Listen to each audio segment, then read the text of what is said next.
Situation. So here it is. This is Linda Burney, who joined me a short time ago. Linda Burney, welcome to the program. Thanks, Patricia. Before we get to your trip to Uluru, and of course our viewers can see that's exactly where you are, what a beautiful sight it is, Australia will send India 500 ventilators along with oxygen tanks, gloves, masks, goggles, gowns, face shields too. What's your assessment of the level of support Australia is sending to India? It's absolutely important that Australia makes every effort, particularly by way of medical assistance, to help India. I mean, it's just a horror story what we're seeing unfold there in India, and it must be just terrifying for people to be there. We have to be empathetic with not only Indian nationals, but Australians that are living in India as well. But it is just critical that we have empathy and that we provide as much support as possible to the Indian government in what is clearly an extraordinary hour of need. Does the federal government have a responsibility to offer Australians stranded in India financial support if it's pausing flights to and from India, which it's announced? Australia, I understand, is talking about or has paused flights. There is obviously many people who are Australian living in India, and the Australian government needs to move very carefully and in a considered way to support those people still in India, and it might be by way of financial support. But whatever the support is, Patricia, it has to be forthcoming in concert with supporting the Indian government and the Indian people with medical supplies. Moving to the work you're doing while you're in Uluru, what are your reflections on what has and hasn't been achieved in our almost 4 years since the Uluru Statement was delivered? Look, you're absolutely right, Patricia. It's 4 years next month since the Uluru Statement was delivered. And just an hour and a half ago, we were at the Mutijulu community where the Uluru Statement from the heart was made. And we heard from the people at Mutijulu what it meant to them and how important and how disappointed they are at seeing such little movement in terms of its implementation. Labor is in Uluru now to provide an absolute solid commitment to the 3 elements of the Uluru Statement. That is voice, treaty and truth. Labor is not going to wait for the government. We are committing to a referendum in the first term of an Albanese Labor government, and that commitment is why we're here in Uluru. And just to be clear, if you don't have bipartisan support for that referendum, you'll still go ahead, even if there is, for instance, many people in the coalition who'll campaign for a no vote? Well, look, I hope there aren't people in the present government that will campaign for a no vote. That would be a very bad reflection on the leadership of Australia.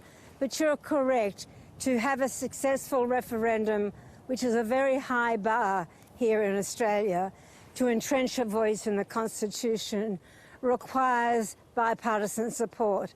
And we are constantly, have been constantly, and will continue to reach out to the government or the opposition if that's what takes place at the next election. But come what may, our commitment to Uluru is rock solid. Will Labor support legislation for a voice or voices to government if it does come up before the next election? What we have advocated for, and that's a very good question, what we've advocated for absolutely is a voice to the Parliament and full support of the Uluru Statement. And the government ridiculously, inexcusably, has refused to even consider the Uluru Statement and the three elements of it. They are talking presently about maybe a legislative voice to the government, which is not a legislative voice to the parliament. Labor has always said we are committed to the three elements of Uluru, and we will be informed by a consultation process with Aboriginal and Torres Strait Islander people on what the process should be and what the timing should be. But there is no reason why the government could not have a referendum at the next general election. And I think I've said it on your show before, and I'll say it again, what an amazing legacy that would be for Scott Morrison if he in fact did that. I've got no doubt whatsoever that if there was bipartisan support for the Uluru Statement, and in particular the referendum you're referring to, a voice to the Parliament, I know that the sense of fairness and decency and wanting to do the right thing would carry that referendum. I've got no doubt about it. So Labor will commit to having a referendum even if you can't get the other side of politics on board. Do you acknowledge that you risk the referendum going down if you don't have that support, and are you prepared to take that risk? Well, the important thing, and I've had that question put to me a couple of times, I think it would be inexplicable that if there was a change of government and if we in government proposed a referendum, that there would not be bipartisan support for it. I would just find that inexplicable. But if I can just interrupt, I don't mean to be rude, but inexplicable things happen in politics all the time. I can imagine a scenario where that may happen, actually. So if it did happen, would it be worth the risk? Would it be worth the risk? I think it's important that we listen to what Aboriginal people say, because that is a very real question. If there isn't bipartisan support, would it be risky to hold a referendum? Our commitment, Patricia, as it stands, is a referendum to entrench a voice in the Parliament, and I think that we cross that bridge when it comes to it. Obviously, it is if Aboriginal people say to us, yes, we want to take that risk, then Labor will be guided by what the Aboriginal community says. Labor has also announced close to $90 million for justice reinvestment programs. What other policies is Labor looking at in this space? Is this going to be a focus of your work? It will be a focus, and it has been, or it absolutely is a focus. I was in Perth 2 weeks ago and made a $92.5 million commitment to addressing something that I've heard you speak about many times, and that is the number of Aboriginal deaths in custody. Over 400, nearly 500 people since the Royal Commission. The $92 million will be $39 million to justice reinvestment in 30 communities across the country with the partnership with state and territory governments.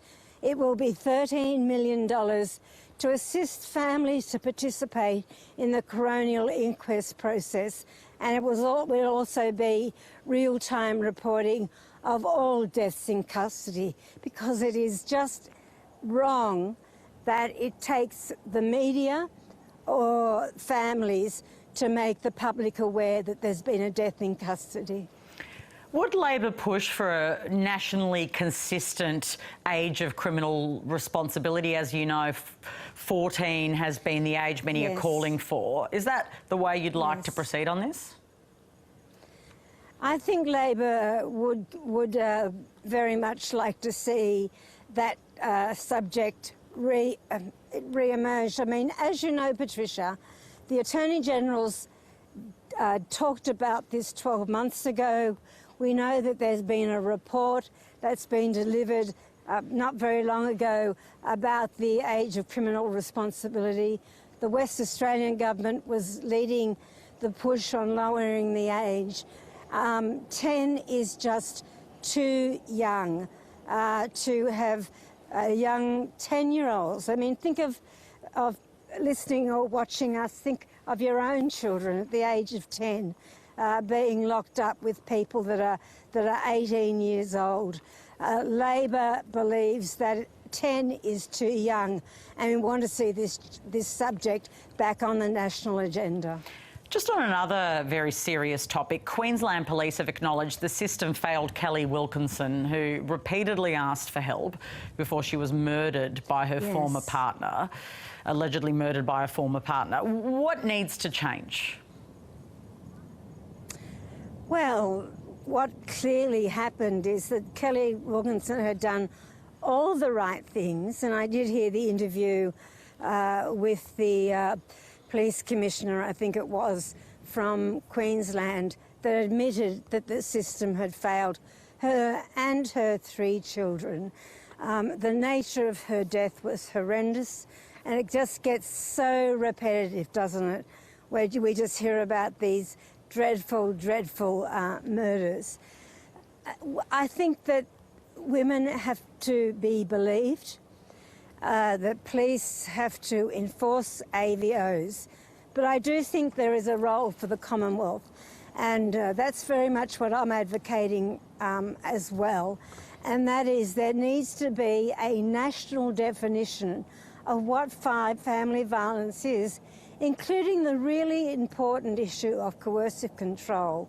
But in the main, for Kelly, who did all the right things, repeatedly went to the police, had an AVO or a DVO, I think they're called in Queensland, and yet the system still failed her. Women need to be believed, and these DVOs and AVOs have to be absolutely enforced. And that was the Shadow Minister for Families, Social Services and Indigenous Australians, Linda Burney, who joined me a short time ago. Returning to our top story this afternoon, the Prime Minister has announced the federal government will suspend all direct passenger flights between Australia and